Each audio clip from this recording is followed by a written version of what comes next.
Notion D1.4. Lire graphiquement des images et des antécédents. Première partie, courbe représentative d'une fonction. Dans un repère, la courbe représentative d'une fonction petit f est formée de l'ensemble des points dont les coordonnées sont de la forme x pour l'abscisse, f de x l'ordonnée qui lui est associée. Ou encore, x, y comme coordonnées avec petit y égale f de x. Donc on a un repère, donc l'axe des abscisses en vert, qui correspond aux valeurs de la variable, l'axe des ordonnées qui correspond à les valeurs de f de x, donc les images. Donc les valeurs de la variable, c'est l'axe où on va trouver les antécédents. Ensuite, on fait faire des calculs, notre calculatrice ou à la main. On calcule plein d'images, donc une abscisse, voilà, ici xm, on lui associe son ordonnée, son image, aux mêmes petites croix, et puis on fait plein de petites croix qu'on relie à la fin pour faire une courbe fluide. Bien sûr, l'ensemble de tous les points forme la courbe. Donc une courbe, c'est pas une droite forcément. Vous voyez qu'ici, on ne prend pas la règle pour la faire. Donc on a beaucoup de calculs à faire, d'où l'intérêt d'utiliser la calculatrice. Ensuite, nous, ce qui nous intéresse, ce sont les lectures graphiques. Donc la courbe, on va vous la donner, on va vous demander de lire graphiquement soit des images, soit des antécédents. Donc exemple, petit a, lire graphiquement l'image de -2 par la fonction f. Donc première partie, petit a, méthode pour lire graphiquement des images par une fonction f. Donc là, vous voyez, on a la courbe représentative. Donc attention, une courbe, c'est un C cursif, comme pour le cercle, courbe. En indice, donc plus petit, on a le nom de la fonction. Ça, ce n'est pas f. Donc faites très attention aux notations. F, c'est le nom de la fonction. Ce n'est pas un nombre, c'est une fonction et ce n'est pas une courbe. La courbe, c'est sa courbe à la fonction et donc ça se note C comme courbe, indice petit f. Donc, on a ton axe des abscisses, l'axe des ordonnées. Alors, on aimerait bien trouver, on me demande l'image de -2 par la fonction f. Qu'est-ce qu'il faut que je fasse? On repère sur l'axe des abscisses le nom dont on cherche l'image. Donc ici, on a dit qu'on cherchait l'image de -2.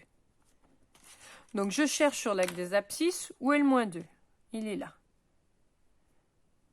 Donc, il ne faut pas inverser abscisse et ordonnée, bien entendu. Donc, l'abscisse, il est là. On cherche le point de la courbe qui a pour abscisse -2. Pour cela, on trace en pointillé un segment vertical qui part de -2 sur l'axe des abscisses, donc celui que j'ai trouvé, jusqu'à la courbe. Donc là, quand on vous demande de faire des lectures graphiques, vous êtes obligé de faire des constructions. Je ne peux pas répondre à des lectures graphiques si je ne lis pas sur le graphique en faisant des constructions. Comme on n'est pas dans votre tête, il faut absolument faire des constructions. Alors sur la verticale, on voit que la courbe elle est au-dessous du -2. Donc voilà, des pointillés, faites bien attention, hein. Les traits de construction sont pointillés. Donc je m'arrête quand j'arrive sur la courbe ici. Ensuite, on doit faire un segment horizontal jusqu'à lire la valeur sur l'axe des ordonnées. Donc là aussi, c'est en pointillé. Voilà, je peux mettre une flèche pour dire qu'on lit ici. Donc cette valeur, hein, on voit que c'est -4. On lit la valeur sur l'axe des ordonnées, on lit -4, et du coup, on répond. L'image de -2 par f, c'est le nom -4, soit f de 2 égale -4. Donc ça, c'est la notation avec les fonctions. Donc, si je veux une image, donc je repère le nombre sur l'axe des abscisses, et je lis sur l'axe des ordonnées la valeur qui correspond. Et c'est forcément unique, sinon, ce n'est pas une fonction. Vous voyez, ça, c'est la courbe d'une fonction. Si vous avez une courbe qui fait ça, par exemple, ce n'est pas la courbe d'une fonction. Puisqu'il y a une abscisse, il ne peut y avoir qu'une seule image. Alors, on passe à la deuxième partie de la consigne, qui était de chercher des antécédents. Donc, mon exemple, il est là. Je veux déterminer graphiquement les antécédents de 1. Donc, dans la consigne, c'est tout le temps pluriel, hein, puisqu'on a vu que les antécédents, il pouvait y en avoir un ou plusieurs.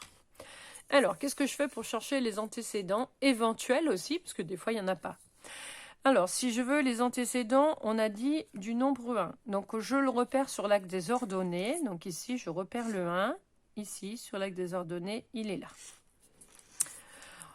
On cherche les points de la courbe qui ont, pour ordonnée 1, pour cela, on trace en pointillé une droite horizontale qui passe par l'ordonnée 1. Donc attention, c'est une droite, parce qu'il faut bien penser à prolonger. Voilà, donc on n'hésite pas à mettre de la couleur si on a plusieurs antécédents à lire.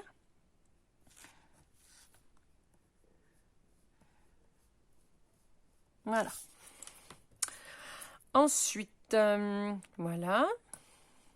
Cette droite coupe la courbe de F. Donc, si elle ne coupe pas, c'est qu'il n'y a pas d'antécédent. Moi, je coupe à 3 endroits. Vous voyez, ici, là et là. Donc, je vais avoir 3 antécédents. Comment avoir ces valeurs? Donc, ce n'est pas terminé. On trace en pointillé 3 segments verticaux qui partent de chacun de ces points jusqu'à l'axe des abscisses. Donc là aussi, on fait attention. Donc, je peux mettre des flèches pour dire que c'est dans ce sens qu'on a lu.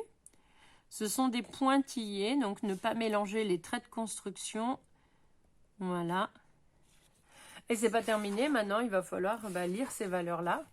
Donc, c'est là qu'il ne faut pas se tromper. On veut les valeurs. Donc, des fois, c'est des lectures graphiques. Alors, si c'est sur l'intersection de carreaux, comme là, ça se lit. Donc, entre 1 et 2, on a 1,5. Ici, entre moins 4 et moins 5, on a moins 4,5.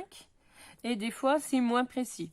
Vous voyez ici, on doit faire des approximations. Donc, il faut que votre valeur, par exemple, si je dis ici que ça fait moins 6,258, je vais vous dire, c'est pas possible de lire une valeur avec autant de précision. Donc, il faut faire attention par rapport au graphique de bien pouvoir... de ne pas dire des valeurs avec trop de précision, parce que là, on voit bien que vous avez triché. Donc ici, on a moins 6,5. Là, la flèche, c'est pas tout à fait à la moitié, c'est un petit peu avant. Donc, on va lire moins 6,2 ici.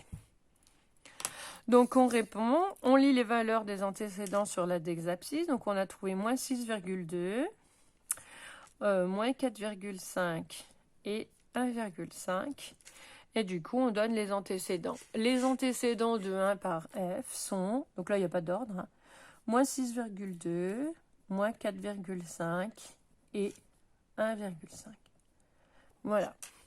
Donc, par exemple, sur cette courbe-là, si j'avais demandé les antécédents de moins 4,5, donc vous voyez, j'aurais fait mes pointillés là. Moins 4,5 sur l'axe des ordonnées, c'est là. Je fais ma droite, ça ne coupe pas, donc il n'y a pas d'antécédent. Si je fais moins 4, je trace cette droite-là. On voit que ça coupe la courbe en qu'un point. Donc, il n'y aurait qu'un seul antécédent qui aurait été moins 2. Si je prends ici, à moins 2,5, on voit que ça coupe à 3 endroits. Donc, il y a 3 antécédents. Donc, suivant l'endroit où vous allez prendre, vous allez chercher des antécédents, on peut avoir les différentes réponses possibles. Voilà, c'est terminé.